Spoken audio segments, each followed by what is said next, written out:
The video shows just how much students love socialism and want property rights revoked, but hands off their own stuff. I'm Dr. Duke, she's Katie, and this is the Dr. Duke Show.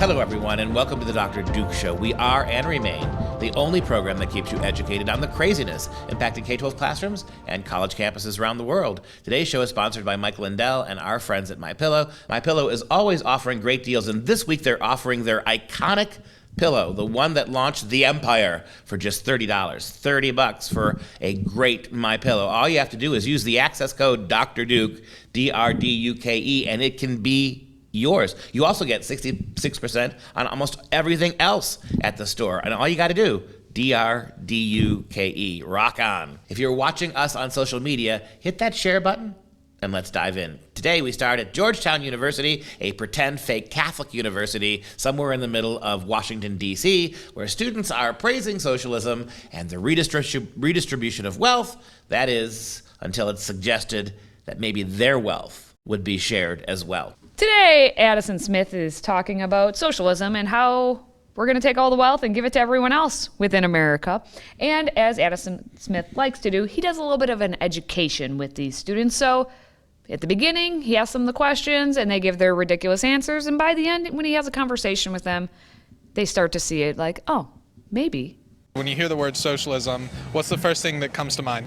Equality.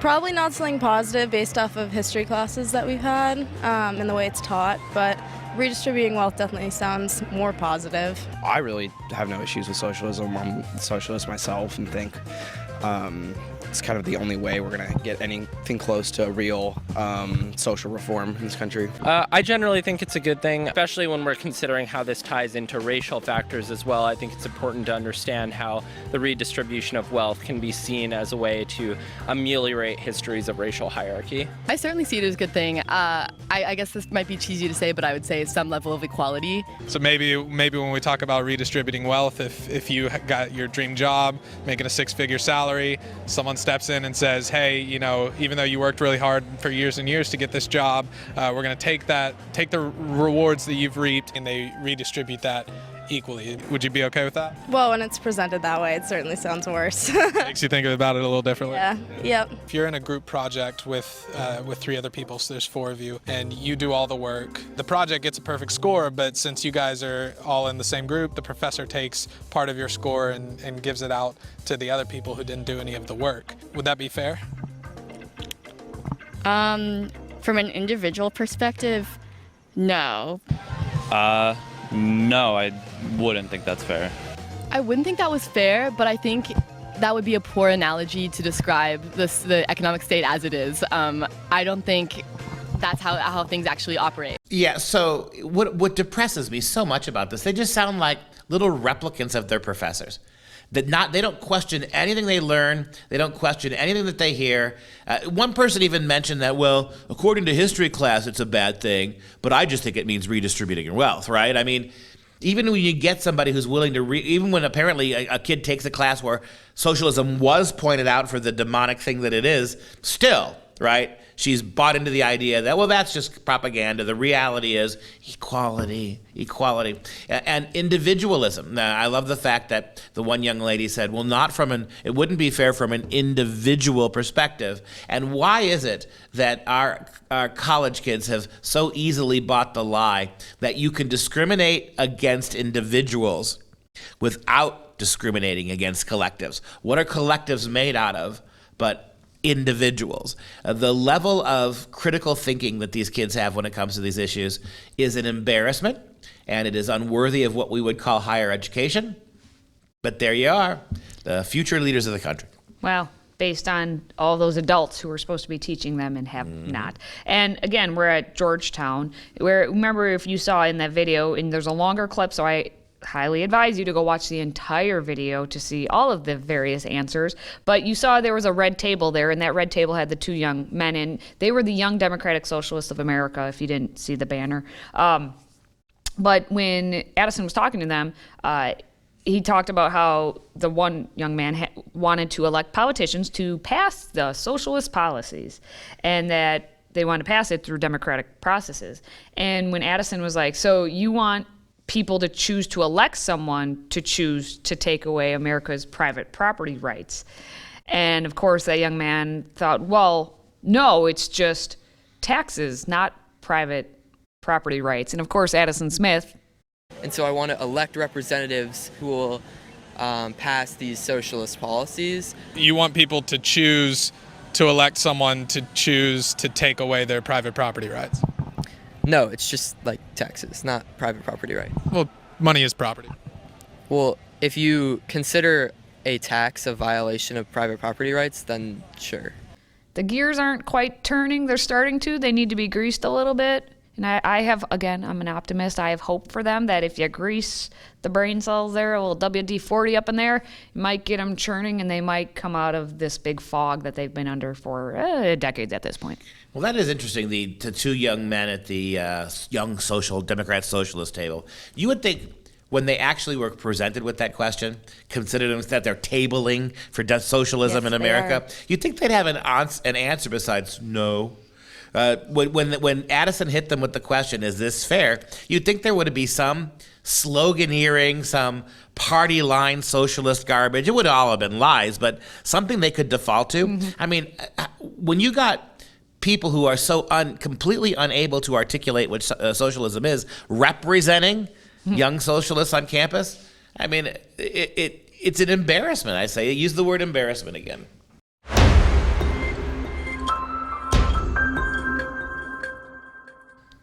All right, before we move on, just a reminder that if you enjoy our content, please consider joining the Patriot Club. Your tax-deductible donation keeps this show right on moving. And simply visit patriotclub.us to get signed up. That's patriotclub.us. We will, of course, as a special thank you, because we are so very grateful to all of you, we will ship you our brand new American Patriot tumbler that has buff George Washington, who is not at Georgetown University because he would have crushed them. But we're going to move on from George Washington. We're going to move on to Secretary of Education Miguel Cardona and the Biden administration. And we're still talking about money because they're handing money out left and right. The Biden administration announced that they're going to forgive at least $1.7 billion in student loan debt for borrowers who previously had failed to qualify for the Public Service Loan Forgiveness Program, the PSLF, because if you need your loans forgiven, it should be very specific as to why you need those, not just, I don't want to pay my loans back. Well, I can't think of another loan. I think it should be free. I can't think of another kind of loan in this country where if you explain politely why it's a burden to pay it back, they're going to let you off. Welcome to America now. What they ought to do is create a new category of bankruptcy. I declare bankruptcy. Now, an additional $2.8 billion, by the way, could be forgiven if certain borrowers can demonstrate that they meet the program's requirement to work in a public service job for 10 years. Oh, wow. And I'm sure that definition of what a public service job is will expand. I sell cigarettes in a convenience store. That's a public service. Yes. Wait, hold on. You got some beautiful stuff coming at us. Let me expand my idea briefly. We need to come up with a new level of bankruptcy where you could do this. Declare bankruptcy against these loans, but then you're going to have a number of provisos attached moving forward, rather than just letting these people go scot-free. Michael scot-free. There needs to be more. You can't, because here's your problem. What about those people who paid? What about those people who paid back their loans already? I mean, you're going to tell us that you're going to specify this huge amount of relief precisely for kids who don't want to pay. And what kind of a message does that send in a democracy, in a republic, when you are not doing anything to reward people who had earned the money to do this, people who paid back their loans? It's the same principle behind your current government's illegal immigration. Ignore all those people who came here, did it the right way, spent all of that money, all of that time, and reward people who just broke the law. It is criminal, and it is very anti-American, and it shows you just how poorly this country is doing on its life support. That's depressing. Well, the Department of Education is going to be forgiving some of these loans by temporarily. When has the government, federal government, ever done something temporarily and have it not then become permanent? We'll get to that. They're going to temporarily waive some of the program's eligibility requirements, which I will say in just a moment. They are very stringent.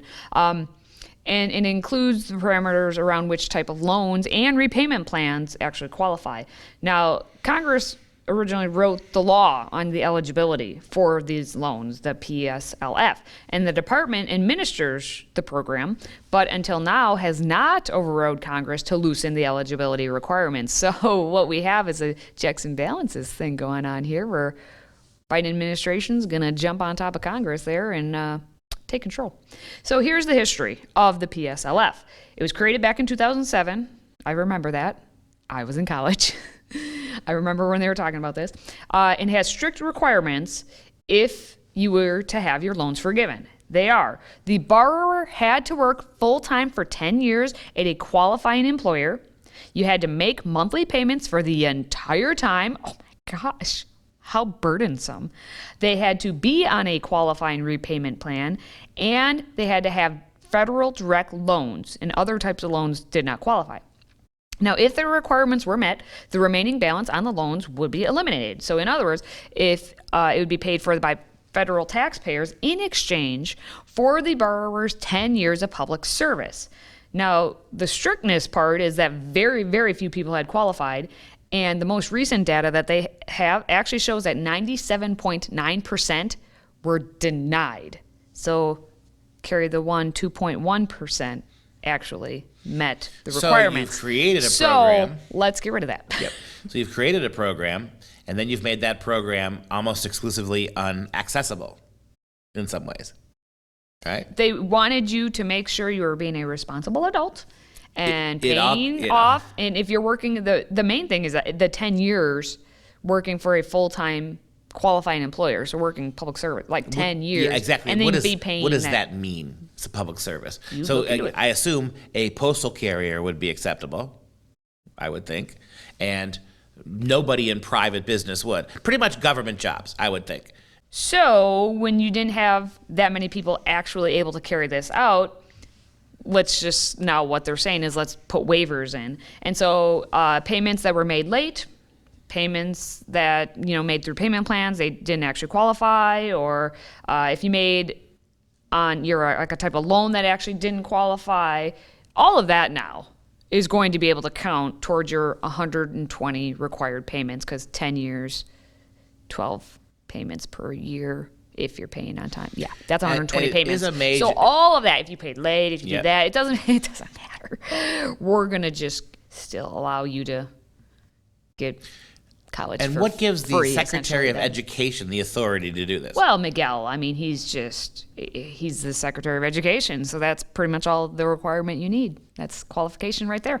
According to Secretary Cardona, plans to permanently change the PSLF rules going forward through negotiated rulemaking. So as I said before about that, temporarily, they're trying to permanently change it, of course. And you must remember that Cardona also already had nationalized $10 billion in student loans, and this 1.7 now, bing, bang, boom, add that on, you get $11.7 billion in student loans. And that 10 billion, that original 10 billion that we're just adding a couple more on here, included more than 500,000 borrowers. So you might be out there, you might be one of them. 500,000 borrowers is a lot of people to have student loan debt. Again, all that money being fronted by the federal government, not going through Congress, but rules gerrymandering by people at the Department of Education. This isn't going to end well, my friends.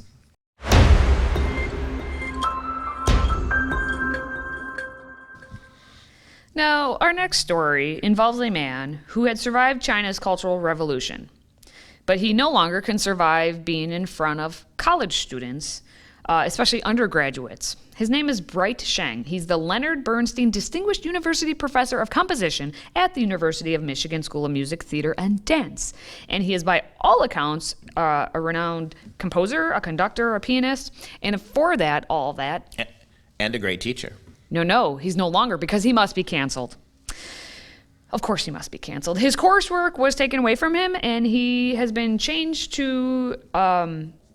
it's taken away, and he was changed to someone who would, according to the university, was given to someone who would allow for a positive learning environment. Okay, so this guy, Sheng, with all of his qualifications here, what did he do that was so wrong? He basically showed a video of the play Othello. And it was the 1965 version of Othello.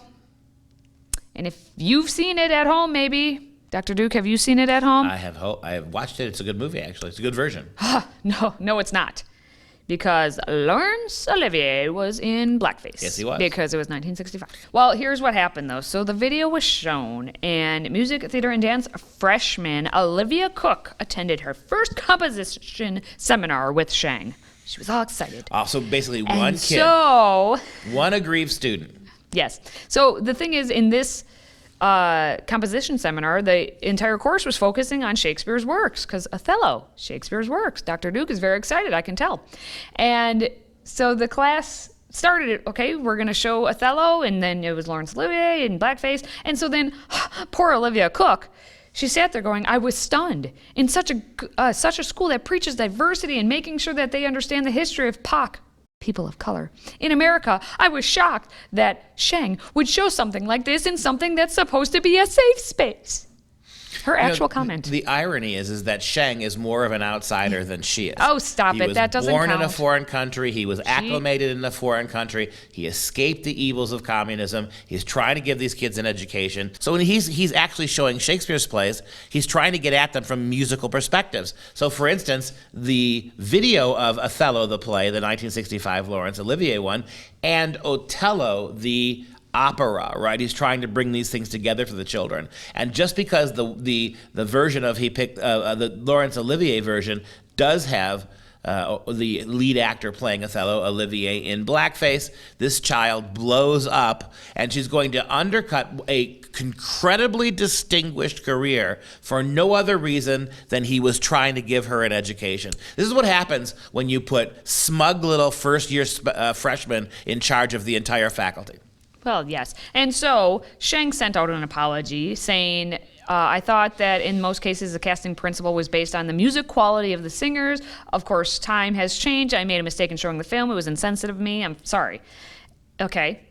And then a couple days later... Didn't work. David Gear, the dean of the School of Music, Theater, and Dance, sent an email to the department that mentioned the incident and also apologized, saying Professor Sheng's actions don't align with our school's commitment to anti-racist action, diversity, equity, and inclusion. Here's what they always do is they apologize to disassociate. Oh, I'm sorry, we're sorry, we bow down to our masters. Oh, blame get rid of them. Not us. So then Sheng sent out another apology, a formal one to the entire department. Which was his mistake. Yep, and said he'd done more research on racism in America. Again, the man survived China Cultural Revolution. Anyway, he said, in a classroom, I'm a teacher representing the university. I should have thought of this more diligently and fundamentally. I apologize for this action, that it was offensive and has made you angry. It has also made me lost your trust, he wrote. And then, so not only do you never apologize, you don't grovel. Yeah. Our poor Mr. Sheng groveled. And then what he did is he made the mistake of giving multiple examples of how he has cast people of color in his previous operas, and then that got all the students angry, like, how dare you say that? And according to our friend Cook, she said he could have taken responsibility for his actions and realized that this was harmful to some of his students that are within his class. Instead, he tried to make excuses. Instead of just apologizing for it, he tried to downplay the fact that this entire situation happened in the first place. They watched a movie. Let's not lose sight of that. Part of a movie. And then the grad students got involved because when they heard about it, they felt they had to go to the undergrads for moral support.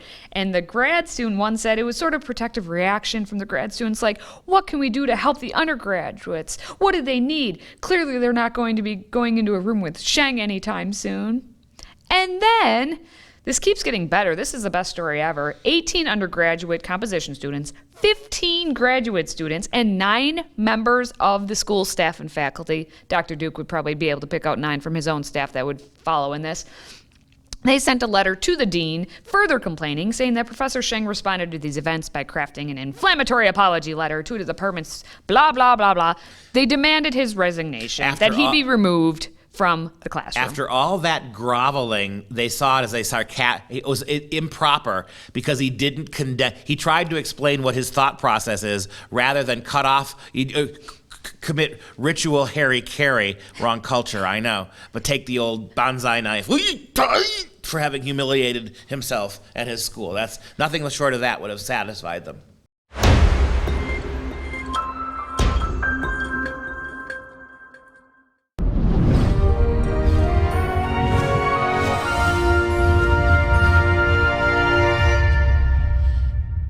It's time for some real education, and we've been studying paintings of revolution for all of this week, and we will continue to do so. We are living in a time, an unfortunate time, where, and I really do believe it's the progressive left that is accelerating so far away from the mainstream that they are trying to criminalize people who even believe anything moderately not liberal or progressive. And so this is giving rise to a culture of resistance, moms and dads turning out at public school board meetings to condemn what's going on. And that resistance now is being called revolution and insurrection and American terrorism by the government. So I want to consider some of the great paintings of revolution across history. And this is going to be one today that I'm sure you all know. It's Washington crossing the Delaware by the German painter Emanuel Lutze. I would imagine many of you didn't know that he, a German citizen, was actually the one to paint this. He was born in this country, but actually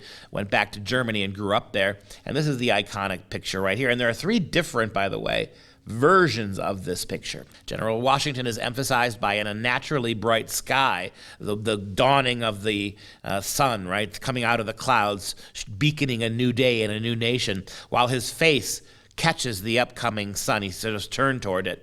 The colors consist of mostly dark tones, as is to be expected at dawn, but there are red highlights repeated all the way throughout the painting. A foreshortening perspective and the distant boats all lend depth to the painting and emphasize the boat carrying Washington in particular.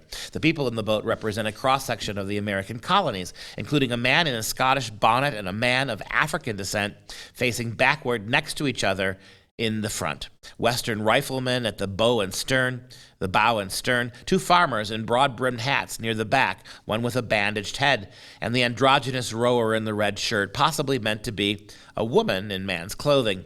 And then there is also a man at the back of the boat wearing what appears to be Native American clothing to represent the idea that all people in the United States were represented as present in the boat, along with Washington, on his way to victory and success. According to the 1853 exhibition catalog, the man standing next to Washington and holding the flag is no one less than Lieutenant James Monroe, future President of the United States, and the man leaning over the side is General Nathaniel Greene, a very important name in American history. Also, General Edward Hand is shown seated and holding his hat within the vessel.